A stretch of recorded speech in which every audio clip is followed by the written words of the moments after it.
হাপেখাটিত অনুষ্ঠিত অসমীয়া যুৱ মঞ্চৰ 19তম কেন্দ্ৰীয় প্ৰতিষ্ঠা দিৱসৰ সফল সামৰণি স্বাভিমান স্মৃতি গ্ৰন্থ উন্মোচন শিক্ষা পদ্মবঁটা সব্যসাচী মহন্তলৈ প্ৰদান অসমীয়া যুৱ মঞ্চ আৰু অসমীয়া মহিলা মঞ্চৰ 19তম কেন্দ্ৰীয় প্ৰতিষ্ঠা দিৱসটি দিনজোৰা কাৰ্যসূচীৰে হাপেখাটি চাৰিআলি ৰাজহুৱা প্ৰেক্ষাগৃহত অনুষ্ঠিত হয় চৰাইদেউ জিলা সমিতিৰ উদ্যোগত হাপেখাটি আঞ্চলিক সমিতিৰ আতিথ্যত আৰু চৰাইদেউবাসী ৰাইজৰ সহযোগত অনুষ্ঠিত হোৱা কেন্দ্ৰীয় প্ৰতিষ্ঠা দিৱসত কেন্দ্ৰীয় সমিতিৰ সভাপতি যাদৱ গগৈ উদযাপন সমিতিৰ সভাপতি খগেন শইকীয়াই পতাকা উত্তোলন কৰে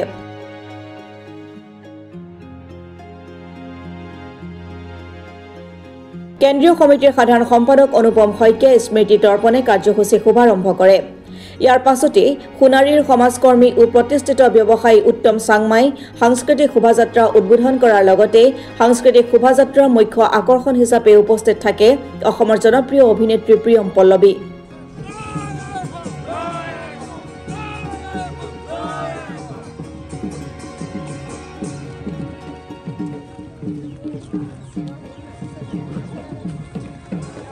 সন্ধিয়া কেন্দ্ৰীয় সভাপতি যাদৱ গগৈৰ সভাপতিত্বত অনুষ্ঠিত হোৱা মুকলি সভাত শিক্ষা পদ্মবঁটা 2024 বৰ্ষ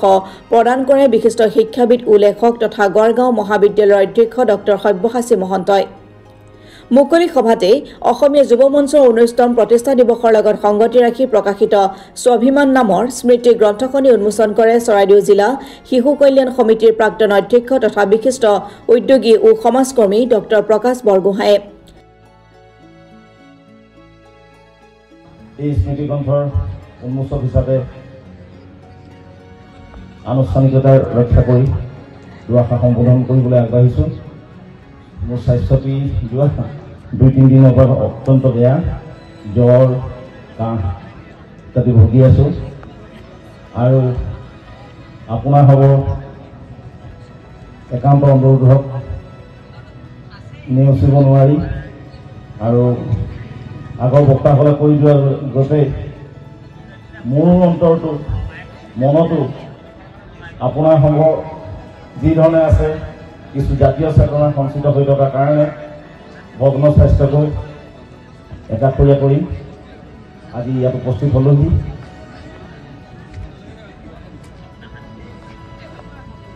কেন্দ্ৰীয় প্ৰতিষ্ঠা দিৱসৰ দৰে এটি মুখ্য আৰু গুৰুত্বপূৰ্ণ অনুষ্ঠান আপোনাৰ হবে হাপেখাটিৰ দৰে এটি পিছপৰা অঞ্চলত অনুষ্ঠিত কৰিবলৈ ল'লে বিশেষকৈ এখন হাপেখাটি চাৰিআলি বালিখেলীয়া গাঁৱত মই নিজেই এই গাঁৱৰ বাসিন্দা গতিকে আমি স্থানীয় গাঁওবাসী হিচাপে এনে এটি বৃহৎ অনুষ্ঠান ইয়াত পাতিবলৈ বাছনি কৰাৰ বাবে কেন্দ্ৰীয় নেতৃবৃন্দ আপোনালোক আমি আন্তৰিক ধন্যবাদ আৰু কৃতজ্ঞতা জনাইছোঁ আৰু নিজে বৰ গৌৰৱবোধ কৰিছোঁ যে চৰাইদেউবাসীক হাপেখাটিবাসীক আপোনালোকে সেৱা শুশ্ৰূষা কৰাৰ আনক আতিথ্য প্ৰদান কৰাৰ এই সুযোগ প্ৰদান কৰিলে তাৰ বাবে আপোনালোক ধন্যবাদ আৰু কৃতজ্ঞতা পাত্ৰ দ্বিতীয়তে এই অনুষ্ঠানটিৰ লগত সংগতি ৰাখি স্বাভিমান নামেৰে এখন স্মৃতি গ্ৰন্থ প্ৰকাশৰ দিহা কৰিলে এই নিশ্চিতভাৱে এইটো উচ্চ প্ৰশংসনীয় কাম আৰু আমাক এনেহেন এটি গুৰুত্বপূৰ্ণ দায়িত্বৰ বাবে আপোনালোকে যোগ্য বিবেচিত কৰিলে তাৰ বাবেও মই উদযাপন সমিতি আৰু কেন্দ্ৰীয় সমিতি সকলোকে নিশ্চয় ধন্যবাদ আৰু কৃতজ্ঞতা জনাব লাগিব স্মৃতি গ্ৰন্থ উলিয়ালে আৰু ছপাৰাখৰ মাদকতাটো আছে যদিও এতিয়া সামাজিক মাধ্যমৰ যুগ ডিজিটেল যুগ যিসকলে ছপাৰাখৰ প্ৰেমত পৰিছে তেওঁ ইয়াৰ মোহৰ পৰা কেতিয়াও আঁতৰিব নোৱাৰে গতিকে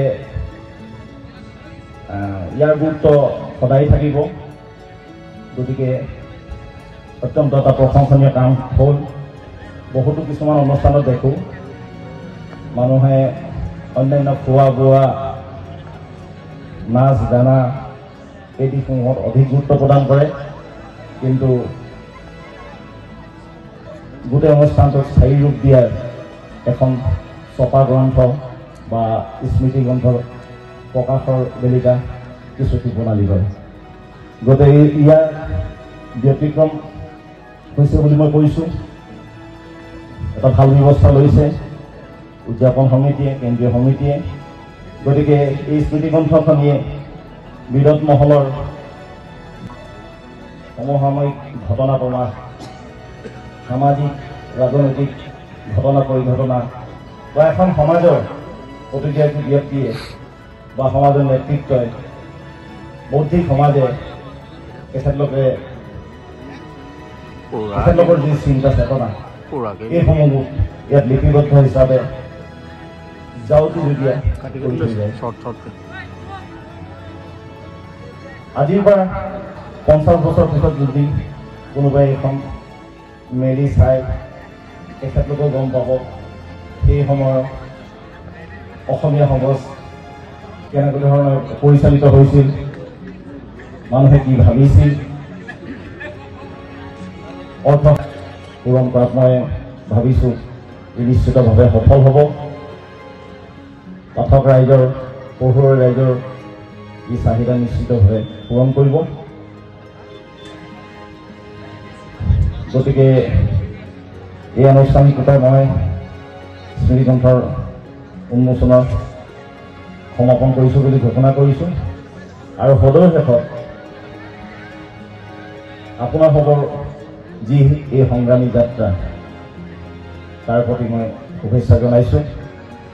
অসমীয়া যুৱ মঞ্চ আৰু অসমীয়া মহিলা মঞ্চৰ দীঘলীয়া ইতিহাস অৱশ্যে মোৰ জ্ঞাত নহয় নিশা দেৱজিৎ বৰা সূৰ্যমণি কোঁৱৰ গীতৰ শৰাইৰ কাৰ্যসূচীৰ প্ৰতিষ্ঠা দিৱসৰ সামৰণি ঘটে